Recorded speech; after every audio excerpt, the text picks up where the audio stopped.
Good morning all. I'd like to begin by acknowledging the traditional custodians of the land on which many of us are meeting today, the Whadjuk people of the Noongar Nation, and pay my respects to their elders, past, present and emerging. With today's event being open to audiences across Western Australia and a few people dotted around the country as well, in the spirit of reconciliation, I'd also like to acknowledge the traditional custodians of country throughout the state and the land and their connections to land, sea and community. Pay my respects to their elders past,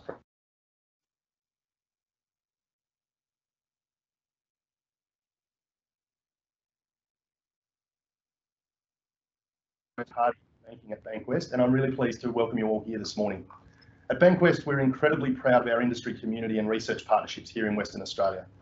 Now in its 8th year, the Bankwest Curtin Economics Centre partnership forms an integral part of our ongoing support for WA by exploring critical issues impacting the wellbeing of our customers, businesses and communities and the broader Western Australian economy. As part of our commitment to the broker channel, we'd like to support with education, training and development by leveraging our partnerships to connect you with insights from industry experts. Now there's no doubt we're continuing to face unprecedented times, and in Western Australia, huge volumes of home loans, which you no doubt are aware of. It's great to be back in service as well, just a little plug in there. But in Western Australia, our economy's transitioned from recovery to growth and is now the strongest growing state in the nation. This strong economic position has been fuelled by growth in sectors such as mining, construction, and of course the housing market. Today, the team from the Bankwest Curtin Economics Centre will provide their latest quarterly economic commentary, which will provide an update on economic and social indicators for WA, along with some in-depth analysis on the drivers and industries behind those indicators, with a particular focus on the residential property market in WA. Now, shortly I'll be handing over to Bankwest Curtin Economics Centre team to provide their update, which will be followed by a Q&A answer session with the audience. At any time during today's forum, you can send your questions using the dedicated Q&A box on your device. Look for the question mark box on your device. We'll also make available on screen at the end of the session the MFAA and FBAA codes, so of course you can claim your CPD points. At the end of the presentation, we'd also like to seek your feedback via a short 2-minute online survey. This feedback's incredibly important and helps us continue to deliver valuable and relevant content, so please take the time to share your thoughts before you log off.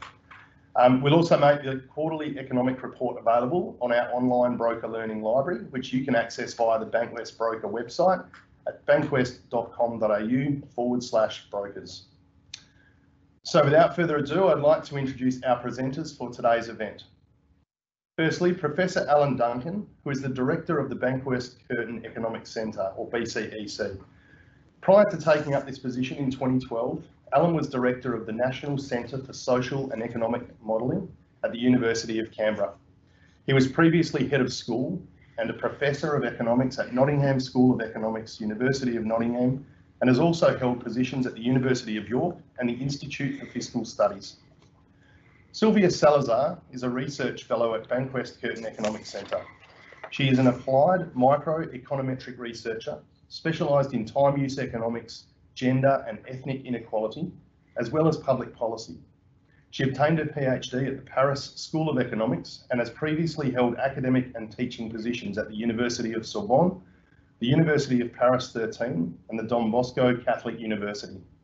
Please join me in welcoming Alan and Silvia as I take you through today's update. Firstly, over to you, Alan. Thank you so much, and thank you to you all for joining us this morning. It gives us a great opportunity to take you through some of the key findings of the latest release of BCEC's quarterly economic commentary. And as we do so, we'd also like to acknowledge our co-authors on this latest report, Stephen Bond-Smith and Rebecca Castles. So we're going to take you through a range of indicators of economic activity in Western Australia over the last quarter, the quarter to March 2021. And I'm going to start by looking at some broad indicators of economic growth and activity in the States. We're able to do this through analysing the latest public finance releases and particularly the measures of state final demand in Western Australia compared with other states and territories around the country. State final demand is a really useful indicator because it is the best broad indicator of domestic economic activity that we have. It excludes exports and imports, and so really is focusing on domestic activity in consumption and investment. And the key number to take home from the National Accounts release is of extraordinary growth in Western Australia over the last quarter compared with other jurisdictions. State final demand in WA increased by 3% in the quarter to March 2021. And if you compare that with state final demand figures for other state and territory jurisdictions, you'll see that we are, by some degree, the strongest growing state in the country. And if we interrogate the state final demand figures further and decompose the overall contributions to growth, you can see that the single most significant factor driving WA's economic growth over this last quarter has been private gross fixed capital formation, essentially private business investment. That's grown by an extraordinary 10.8% over the last quarter. And this is a real encouragement to us because business investment over some time has been actually quite sluggish. So to see private investment grow by that amount does indicate a number of things. Number one, that there is a degree of confidence returning to businesses as a result of the broader strength of the WA economy. But there are also some particular policy measures that have supported that, and we'll get to discussing those more just in a moment. Interestingly, if you look at household consumption growth in WA, it's been actually relatively modest, 0.3%, but do bear in mind that this is coming off the back of quite exceptional increases in household consumption over the previous 2 quarters in Western Australia. As a sort of a comparison, you can see in Victoria in quarter to March 2021, household consumption grew by 3.2%. And of course, that is because Victoria did come out of a longer period of lockdown, and that has generated more activity by households in the state. The other figure that's worth pointing out is public gross fixed capital formation, which is again a measure of investment, but a measure of investment by the WA state government. That is lifted by 4.5% over the quarter. And again, a lot of that is to do with some of the stimulus measures that the WA government has put in place to try and drive increased economic activity. It's on the fact that it's a positive growth figure is consistent with the sentiment in the WA's last state budget. But interestingly, for the year to the end of 2021, of which we are 3 quarters of the way through, the WA state government set a target of 18% growth. So for a quarter, we've increased by 4.5%. But if you add that to the growth in the previous 2 quarters, it means that we are well behind the WA government's target for annual public investment. Now, there are some reasons for that. One is that the strength of WA's economic recovery may mean that the government doesn't anticipate injecting as much public investment into the economy, but we do see there to be risks if the government takes its foot off the pedal when it comes to supporting the private investment and also bolstering activity in the consumption sector. So if we drill down in a little bit more detail into the components of private gross fixed capital formation growth or private investment growth, you can see that for WA, the growth figures are extraordinary, more than 10% growth, either over the quarter to March 2021 or over the year to March 2021. So, quite significant increases in private investment.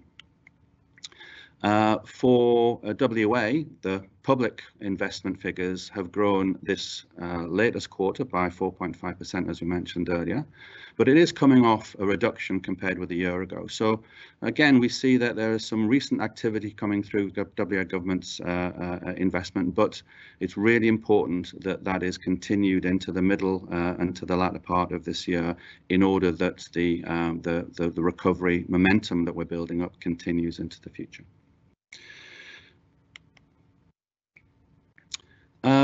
I mentioned that there were some interesting stories when you dig deeper into business investment by element, by component. Overall, business investment grew, private business investment grew by around 11.5% in the quarter, but the key driver to that private investment growth has been a quite exceptional increase in growth in investment in machinery and equipment. So why is this happening? Well, of course, some of the policy measures that were introduced, particularly the instant asset write-off, has, I think, really given confidence to businesses to take advantage of their own growing confidence and the activity that's coming through in increased consumer demand by committing capital investment into projects that perhaps were delayed up to this point. So very clearly, policies are working here. There's also quite a strong lift in non-dwelling construction and dwelling investment, around 6.8% growth over the last quarter in non-dwelling construction over the period. And of course, in Australia, there has been growth, but again, you can see just how strongly WA performs against the national comparison, with investment nationally overall growing by 5%, less than half of the figure for Western Australia. And again, if you decompose investment into different industry sectors, of course, historically, the mining sector in Western Australia has been an underpinning for overall economic activity in the state, and mining investment continues to grow. But for the first time in quite a long time, there has been significant growth in the non-mining industry sectors, with non-mining investment growing by 4.5% over the last quarter. These are national figures. We don't have figures that are broken down by state. But nevertheless, given how strongly resources contribute to the Western Australian economy, the fact that we see growth in mining investment is really principally due to what's happening in the state. But the non-mining investment figure gives us encouragement that the return to growth is more general than perhaps was the case over the course of 2020. I'm going to hand over to Silvia now, who is going to take you more through some of the housing consumption and the household consumption activity in the state. Silvia.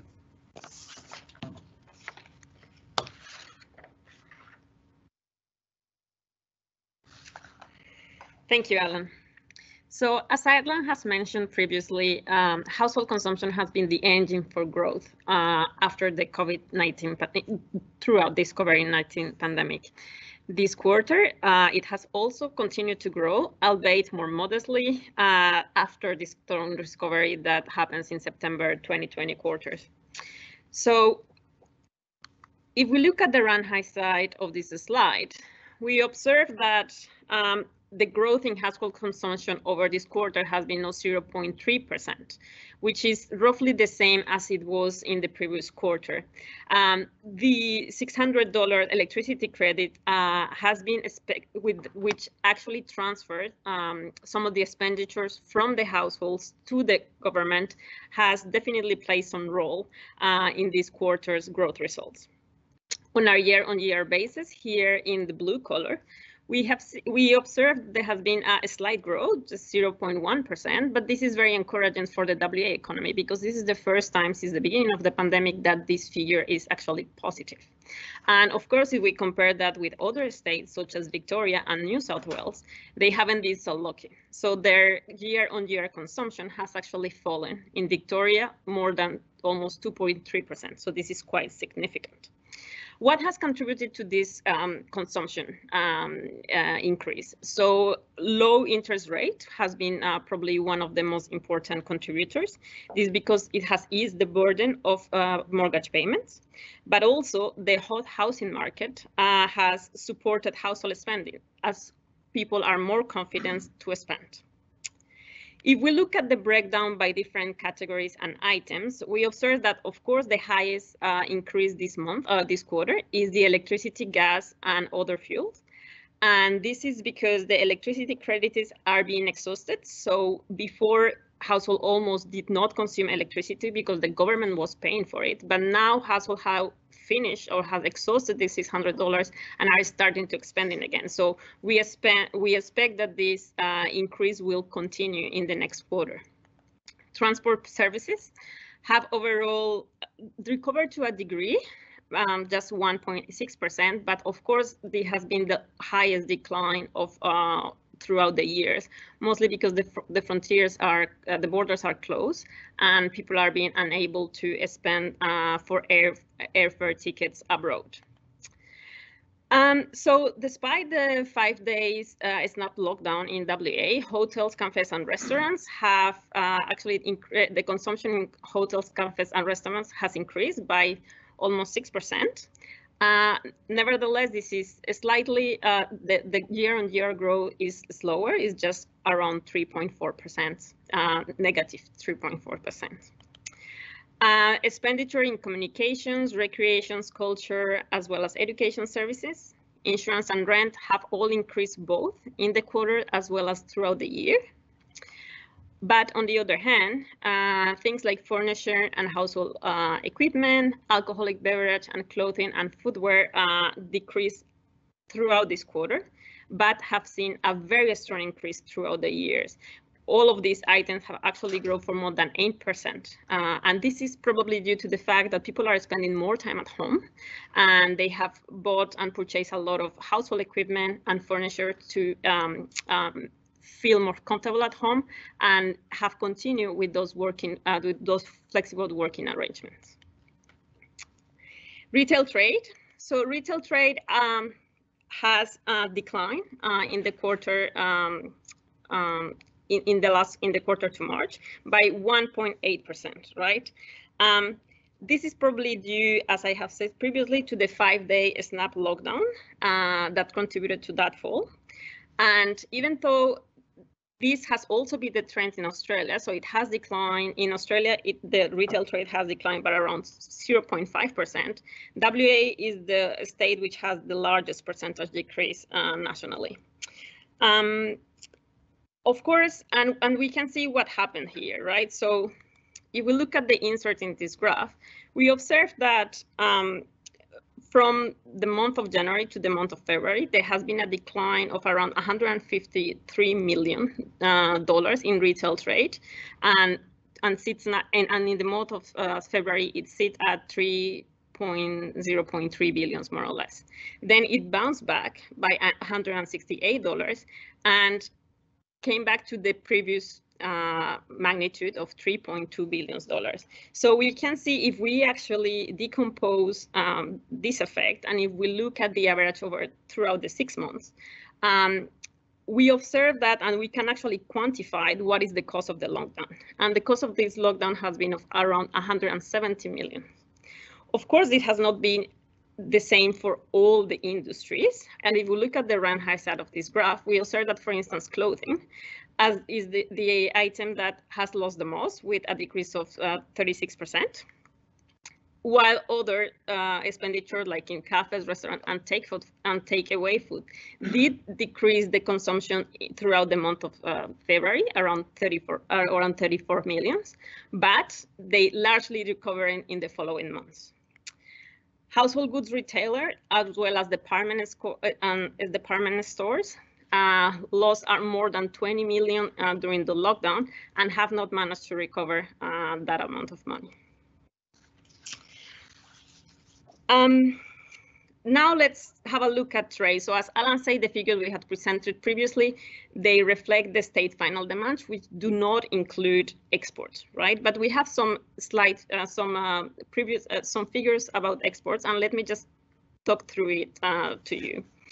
So here in the left-hand side, we see the export of value by a state, and WA is the orange with the orange color. As you see, the exports of WA have increased significantly since the beginning of 2020, and even more so throughout the pandemic. We can see that now the export value of WA accounts for 55% of the total share of Australian exports, so a very, very significant share. And in the month of March, which has been the highest export value to date, export rose to 20.4 billion in just that month alone. A lot of this increase, and of course throughout the year, has been related to the fact that iron ore prices are really high. Of course, this is because India and Brazil has suffered supply issues, which has pushed the price of iron ore above the $200 US. So this is significantly contributed to the export value. So it's not so much the volume that has increased, but it's just the price of the exports that has contributed to this one. And of course, we can see that, as Alan was saying, there has been a substantial growth in private investment in equipment, machinery, and engineering services. And this suggests that mining companies are taking advantages of these market conditions by expanding its capacity and take advantage of really high prices. Of course, we have also to bear in mind that even though iron ore has helped the recovery of Australia and WA, we cannot rely on iron ore forever, because we are very exposed to negative shocks. If China decides to maybe stop the trade of iron ore, or the iron ore prices decline, that's going to be a big problem for WA and Australia, of course. Now I will have over to Alan, that will talk to you a little bit more about the housing and construction sector. Alan.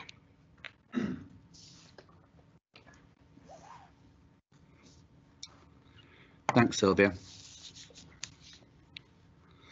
So, as you'll all be aware, there's been such a strong injection of activity into the housing sector over the course of perhaps the last 8 months.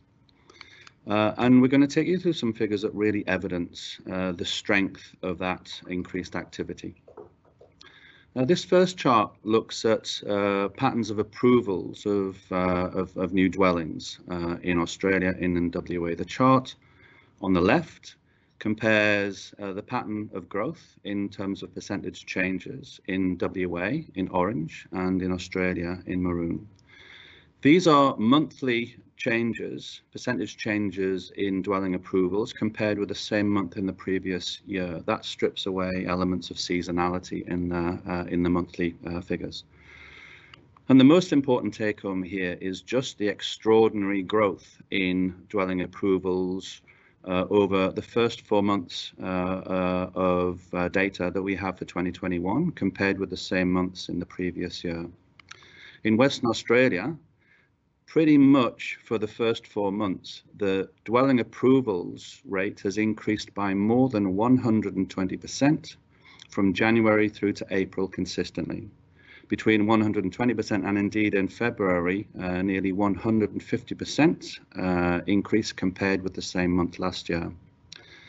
If you aggregate these, then there have been around 11,000 dwellings approved in Western Australia between January and April 2021, compared to 4,800 dwellings approved over the first 4 months of 2020. So really substantial increases in the activity that's coming through the demand for new housing.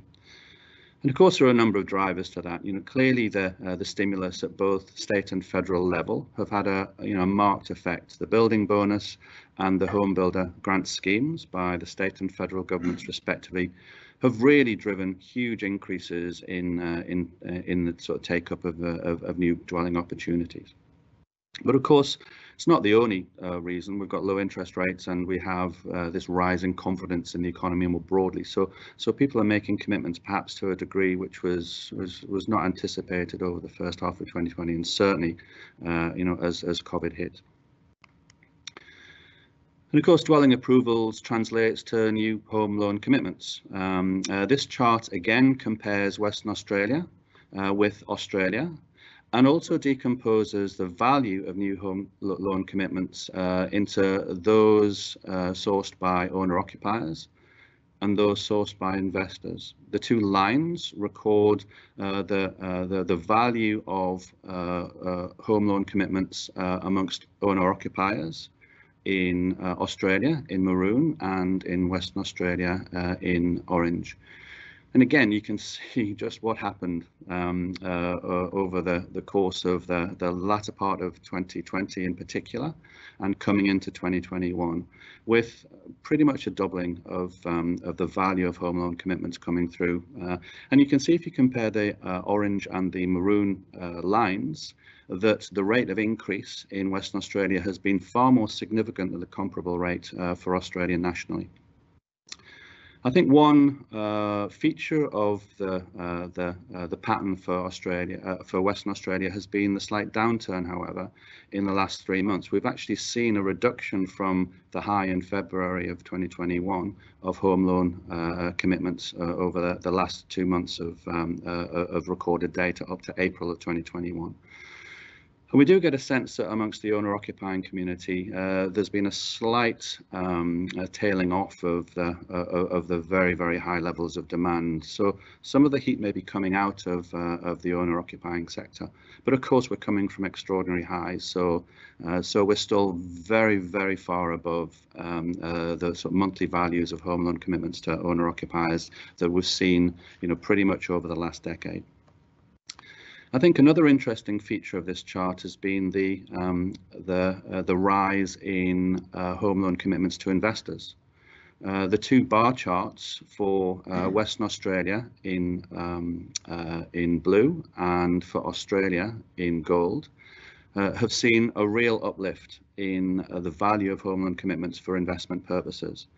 And this has been actually consistently high and growing over the first 4 months of 2021. So whilst the heat is coming out of the owner-occupying sector, we do see there to be opportunities to continue to drive forward with investment-driven growth in home loan commitments. This is something, of course, that we're going to continue to look at as we progress through the year.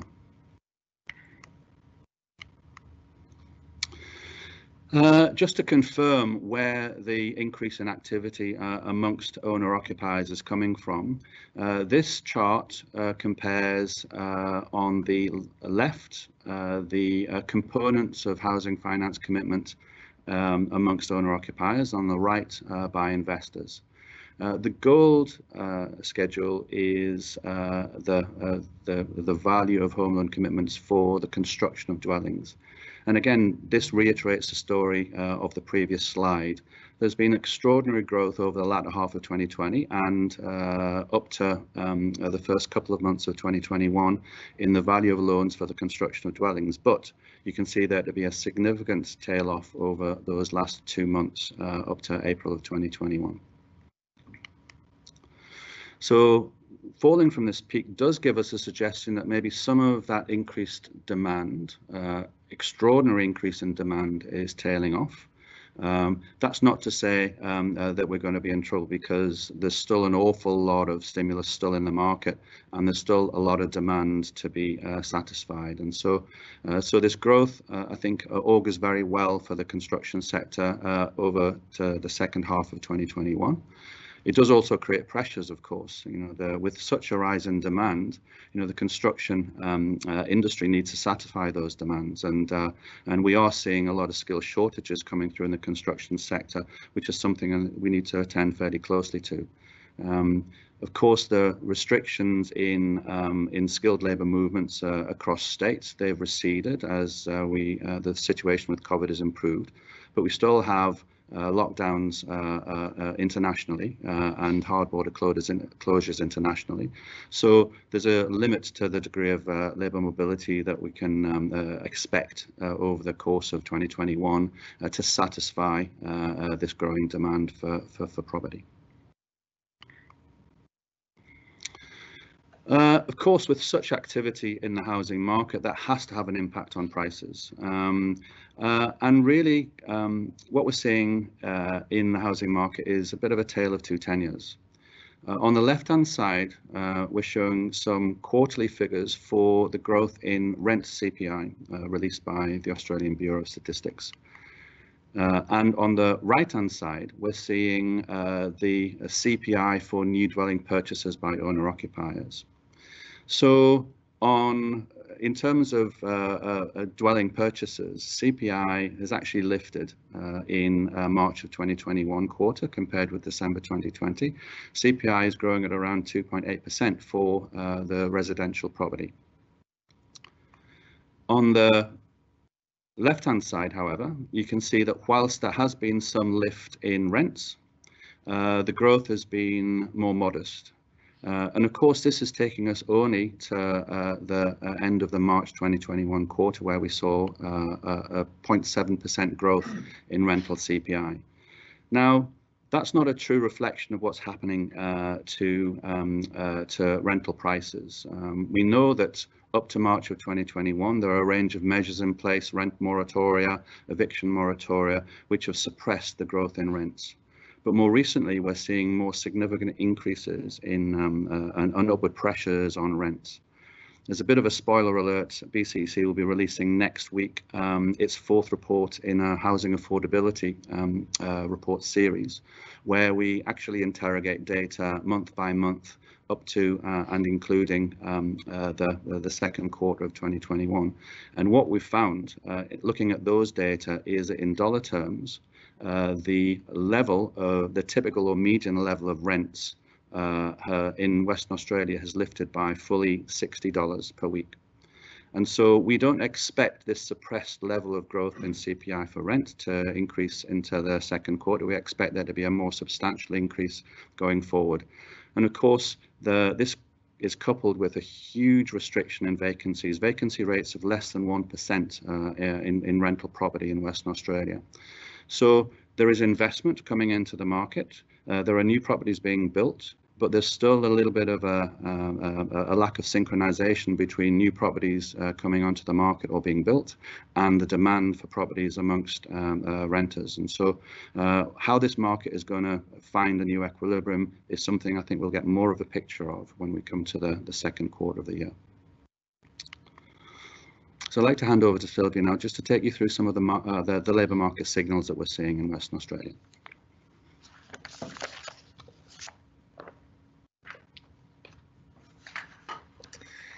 Thank you, Alan. So Alan has talked to you a lot about how the housing sector has been doing throughout 2020 and 2021, and also how the domestic economy is looking like. But of course, consumption and housing do not growth unless we have growth in the labor market. So let's have a look at what has happened in the last quarter. So there has been a recovery. The recovery of WA has been steady since the beginning of COVID-19 pandemic. And just to give you some key figures, 115% of the jobs that have been lost and 100% of the hours that have been lost since March 2020 has been recovered today. This means that we are in the position that we were before the onset of the pandemic. Overall, if we look at the number of people employed, especially in this last month, so in the month of April, this has been around 14,000 people that fewer in the job at work, and this is quite likely to be due to the end of the job seeker that has definitely take some people out of the market. So we have less people that are employed that have been employed in the last month relative to the month of March. However, if we look at the figures of the overall year, we observe that WA employed person increased by 6.1%, especially if we compare it to the same period of last year, so April 2020. And we had the second strongest recovery among all states and territories in Australia. So that's really encouraging figures. Also, we have seen that most of the jobs that have been created come from part-time work. So around a 14% increase on part-time work since April 2020 has been observed in the WA economy. The percentage of full-time jobs had increased much slower, so only 2.4%. But we have to keep in mind, if we look at the figures in Australia, this has also been the trend in Australia, which is overall comparable figures than that of WA. Nevertheless, WA has created more jobs than has done the rest of Australia. If we have a look at what has happened with unemployment rate, so unemployment rate has been a big focus lately, especially from the Reserve Bank of Australia, because we want the head of the RBA wants to decrease unemployment rate below 5%, right? So we can see some growth in wages. So WA is the first state that had managed to have unemployment rates that is below 5%, so it's now at 4.9%. So that's the good news. The bad news is that a lot of these, the decline of this unemployment rate has mostly been due to a lot of people leaving the market, right? So people that were unemployed, but now just decided that they would not look for a job anymore. So that means that the labor market participation rates had declined for about 0.5 percentage points. So that's something that we have to be mindful about. So unemployment has declined, but also led by a decrease in labor force participation. So now let's have a look at what had happened in the other side of the equation, as we said in economics. So before we were looking at the supply side, how people are willing to go to work. So in this slide, we'll show you the other side, which is the demand side.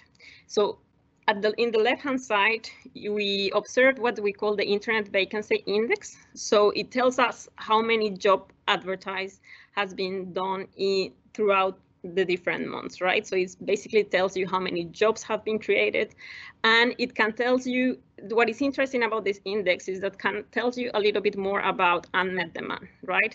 If there is a skill shortages or skills that are being mismatched, this index can be quite useful to have a look at that.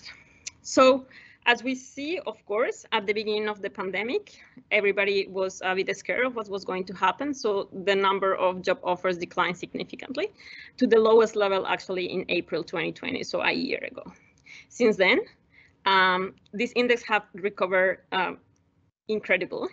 And in WA, relative to a year ago, the numbers of job offers have more than tripled. So that's quite significant. However, we have to keep in mind that, of course, April 2020 was our lowest, the lowest month of this trend. So, of course, it increased, and it's still higher than it was previous to the pandemic, but relative to a year ago, we were at the lowest point. If we compare Australia and WA, so WA, if you see here in the orange line, has done significantly better than it has done Australia. Australia job offers relative to a year ago increased by around 245%, but that of Western Australia has been growing stronger. Overall, if we just look at this year, so if we just look at January, how are the figures of April relative to that of January? Overall, there has been an increase of a significant increase in the number of job offers, more than 20% in WA. In Australia, they are a bit higher, but this is because the recovery in Victoria and New South Wales was a bit slower relative to that of WA. And we see that over all the categories here, there has been an increase in the numbers of job offers. Whether that is sales worker that increased by 23%, or community and personal service, 34%, or managers that have increased almost by 29%. We have seen very strong increase across all the different industries. Now, if we have a look at population growth, so population growth, it's an interesting story because we know that population growth is key to economic growth. So we need to have a strong population growth. However, the figures are not encouraged, but of course, as we know, this is related to is due to the borders closure that has happened. The most recent data that we have is the quarter to September 2020, and we see that WA increased slightly, just 0.1%, the population growth. But in the case of Australia, is the first time in its history where the net influx of people is actually negative. So there has been more people leaving the country than people getting into the country, and this has never been seen in Australia for sure. If we look at a little bit more about what is happening in the population growth, so in WA we're seeing the opposite that we usually see. So we have seen for the first time in 3 years, that there is a net outflow that is negative. So basically, there are more people that have left WA from to live abroad than people coming to live into WA, around 1,600 people. But also, for the first time in around probably 7 years, the influx of people from interstate is positive. So people are coming back to the state, and that's a very significant and important figure, because it means that the economic in WA has the growth of the economy in WA is very strong, and people looking at the resources sector have decided to come to the state, as well as because of the good management of the pandemic. Of course, when we look at the labor market and what we see the population growth, we could expect that the wage growth will increase, and we hope that that will be the case. However, there hasn't been a lot of wage growth on that, just around 1.4%, unfortunately, so not enough. But we hope that with the slow population growth, slow supply from the laborers and a strong demand from employers, we could see finally this wage index growth a little bit longer. So now I'll pass over to Alan, that will explain you a little bit more about the challenges that are lying ahead. Alan.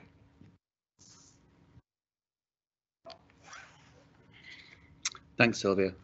So just to close, let's take you through some of the key take-homes from this second quarter commentary for 2021. As we showed you, it's very, very clear that there's been an enormous amount of heat in the housing sector. But what we're also seeing in latest figures is that some of that heat is coming out of the market as stimulus measures come to an end. You know, whether or not those stimulus measures relate directly to housing or through the JobKeeper and JobSeeker measures, both subsiding. But the activity is still extraordinary and still, tremendously strong, and it's been a huge benefit to the state to have this level of activity driven through the housing sector. The big question is where our new long-term equilibrium will be. There's an awful lot of activity that's banked through approvals, which are going to come through into construction and completions of dwellings over the course of 2021. We see there to be huge take-up of building bonus, but there are an awful lot of applications that have been submitted, but very few that have been granted. And so, again, the building bonus measures will be injecting a sort of further stimulus into the economy over the course of 2021. In terms of labour markets, as Silvia mentioned, we are seeing historically low unemployment figures in Western Australia, but because participation rates are falling, that's a slightly false measure of health of the labour market. If people are simply not choosing to participate in the labour market, that artificially reduces unemployment, but it means that more people are actually not seeking work. And of course, the end of JobKeeper has caused a lot of that activity with thousands exiting the market over the course of 2021, and particularly as JobKeeper came to an end. We've also seen a huge demand for skilled workers, but there also does appear to be difficulty amongst companies in recruiting the right skills into the right positions. So the skills mismatch that we're seeing in Western Australia remains a concern, and probably more than in most other industries in the construction and housing sectors. So that's something that we really need to attend to. The fact that we're seeing some sort of movements back into Western Australia, interstate, is encouraging, and I think the more that we can really pitch for workers taking up opportunities in Western Australia, that at least in the short term is something that could balance the demand and the supply side of the labour market. And finally, Just a note of warning around those very strong business investment figures. Of course, the activity that we're seeing as confidence has grown amongst the business community in capital projects is really encouraging.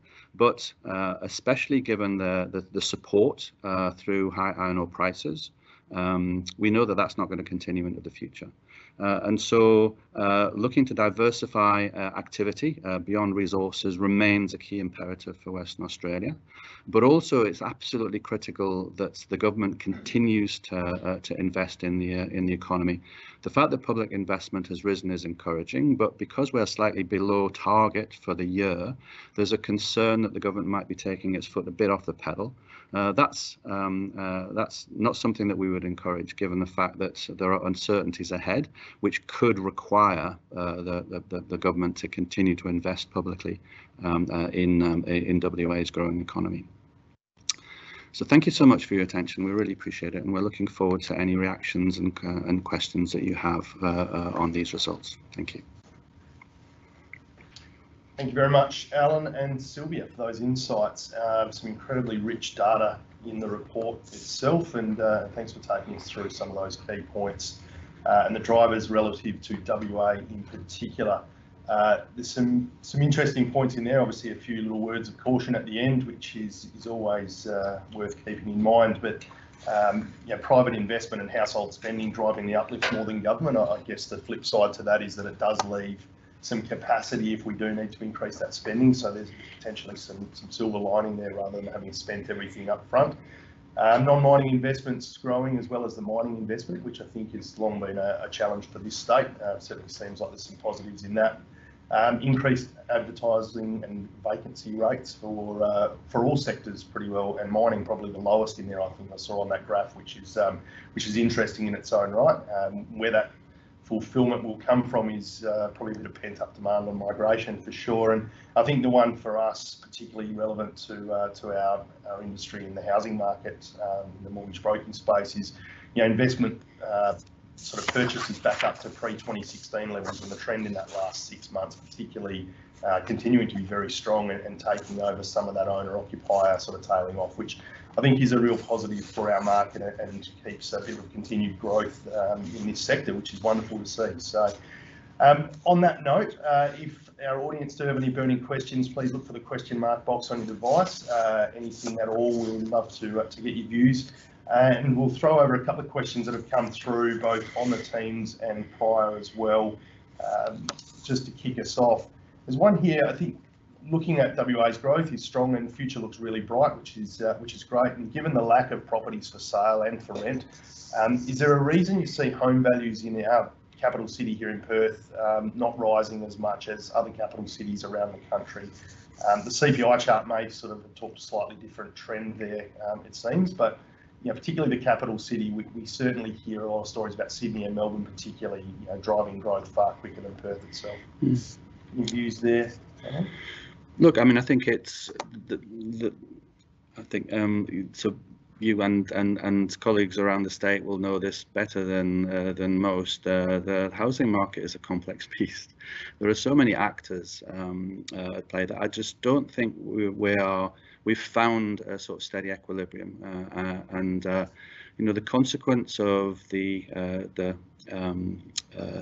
building bonus and home builder measures, they clearly have acted to drive increased demand, but of course with a shortage of construction workforce, you're not able to realize that demand at this point. And also I think there is pent-up demand just in the approvals process through building bonus and home builder.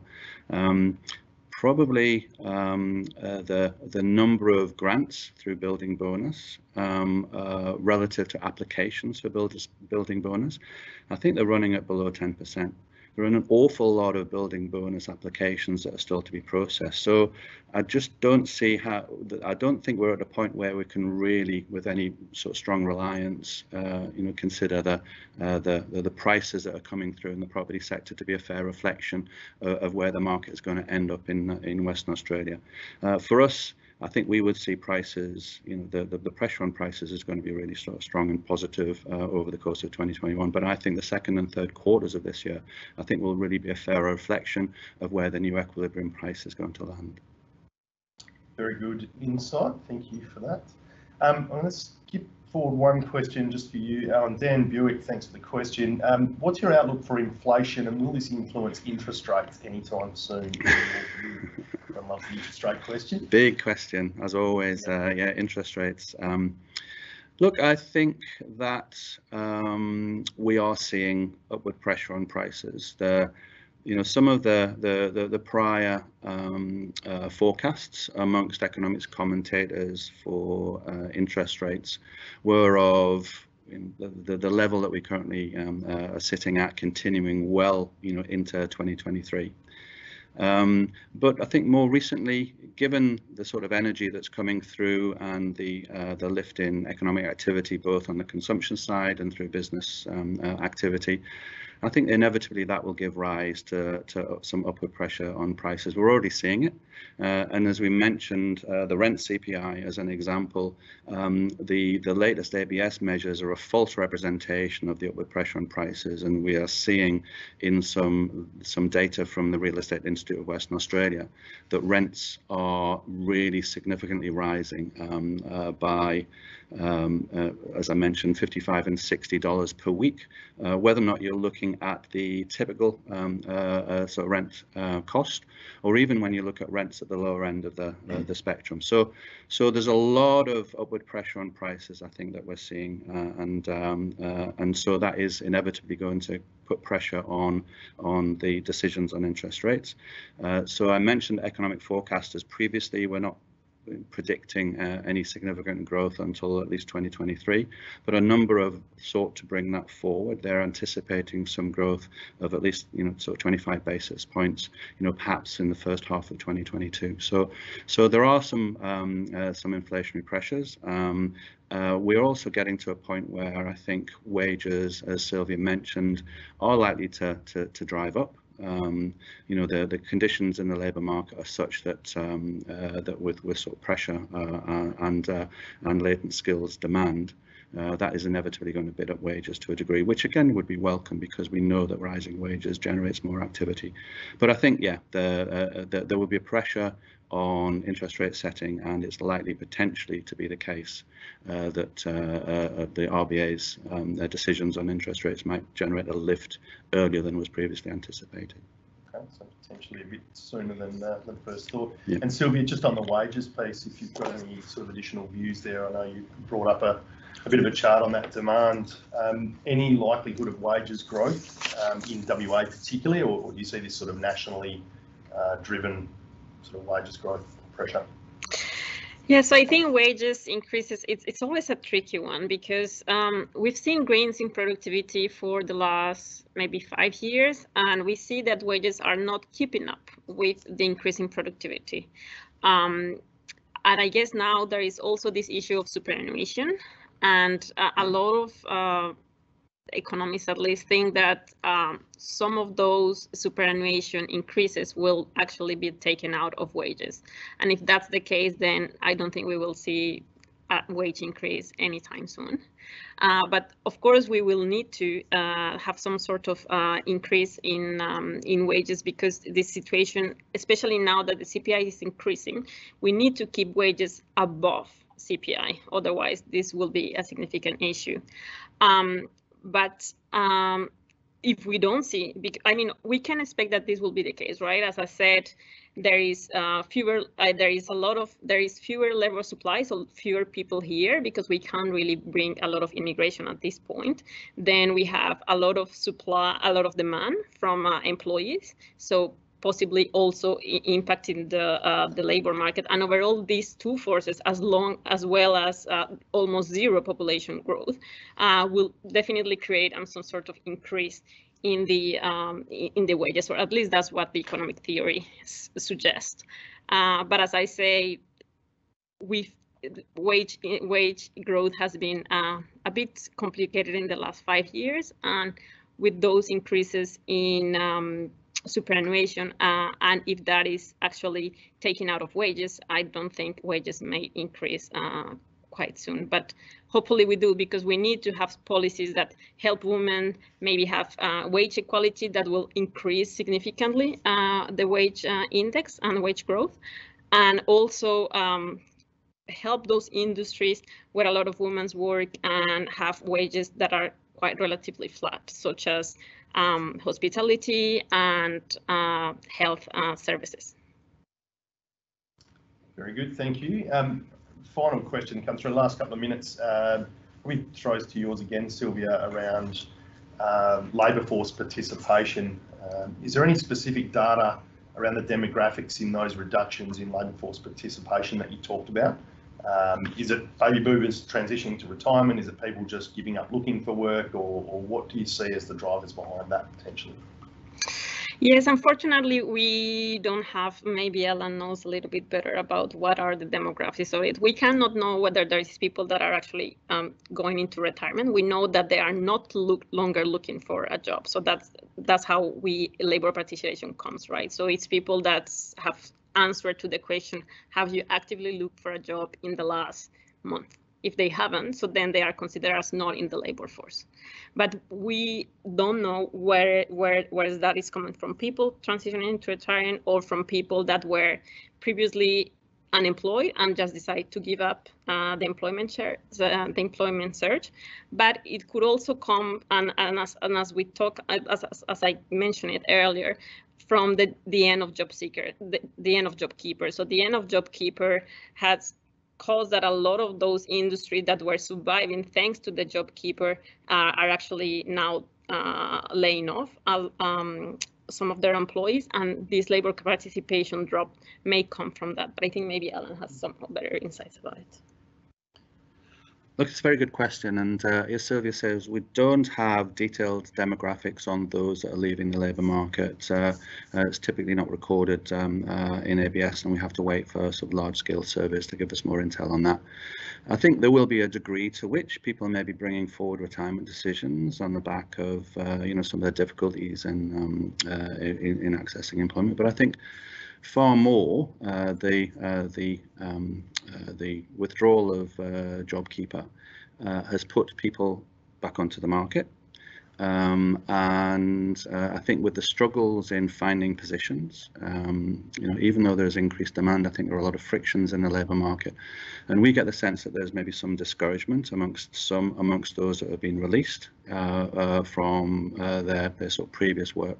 There may be some frictions there that are causing some just sort of take stock and withdraw to a degree, rather than just enter into the fray and seek new positions. So I think labour market frictions may have something to do with the patterns that we're seeing as well. But again, when we see more information come through in the larger scale surveys, we'll be able to give a better and more authentic answer to that question. Wonderful. Well, on that note, we've reached our end of the time available. So I'd just like to thank everyone for sending in questions and joining us today. Massive thank you to Alan and Silvia from the Bankwest Curtin Economics Centre. Terrific insights. The reporting that you provide there is absolutely wonderful and particularly relevant to our industry. So thank you both. I trust that those who joined us found the session valuable, and the insights particularly. We'd love your feedback, so please make sure you jump on that survey and give us your thoughts, how we can continue to improve and deliver this sort of content to add value to you and your businesses. On screen, the codes for your CPD points, ever important. Please jot those down, take a quick screen grab if you wish, or reach out to your BDM if you miss it. I'm sure they'll be happy to dig those up and flip them around if needed. For a full copy of the report, as mentioned, please jump onto the bankwest.com.au/brokers website. Will be uploaded there. A lot more data there for bedtime reading and a few more insights to be taken away, no doubt. And as always, a massive thank you from us here at Bankwest in WA and nationally. Continue to value your support for our business and our teams. Please shout out to your BDMs and BSMs for any questions or support as always, and have a wonderful rest of the day. Look forward to you joining us again in the near future. Thank you all.